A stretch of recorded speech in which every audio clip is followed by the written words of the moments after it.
Sir நீங்க defence minister sir, பாகிஸ்தானோட defence minister. ஆத்தென்டிக்கான ரிப்போர்ட்ஸ் மீடியா நியூஸ்க்கு போறதுக்கு முன்னாடி ஆஸ் அ டிஃபென்ஸ் மினிஸ்டரா உங்களுக்கு தெரியும்னு என்ன சார் பேசிட்டு இருக்கீங்கன்னு கேட்டா பதில் இல்லை. ஏங்க நாடே தீவிரவாத நாடு, புரியுதா புரியலையா உங்களுக்கு? கொஞ்சம் கண்ணை ஓபன் பண்ணி வச்சுட்டு காதை ஓபன் பண்ணி வச்சுட்டு கேளுங்க. நாடு தீவிரவாத நாடு.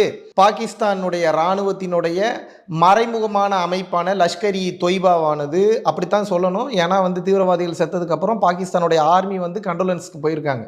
நீங்க அந்த போட்டோ வீடியோ பார்த்துருந்தீங்கன்னாவே தெரிஞ்சிருக்கும். ஸோ அதனால அப்படித்தான் சொல்லணும். இதுல எப்படித்தான் மனசாட்சி இல்லாம, கொஞ்சம் கூட வெக்கமே இல்லாம, கொஞ்சம் கூட ஒரு ஒரு இருக்கக்கூடிய இடத்துக்கு ஒரு நன்றி உணர்வு இல்லாம இருக்கக்கூடிய மனிதர்களாக எப்படித்தான் இவங்கெல்லாம் இருக்காங்கன்றது எனக்கு தெரிய மாட்டேங்குது. நீங்கள் தெளிவாக புரிந்து கொள்ள வேண்டும். உண்டக வீட்டுக்கு ரெண்டகம் பண்றதுன்னு சொல்லுவாங்க. இதை டீசெண்டா சொல்லணும் அப்படின்னா இப்படித்தான் சொல்லணும். பாகிஸ்தான் மக்கள் ரொம்ப பாவம், பாகிஸ்தான் உளவு அமைப்பு ரொம்ப பாவம், பாகிஸ்தான் தீவிரவாதிகள் ரொம்ப பாவம், பாகிஸ்தான் ஆர்மி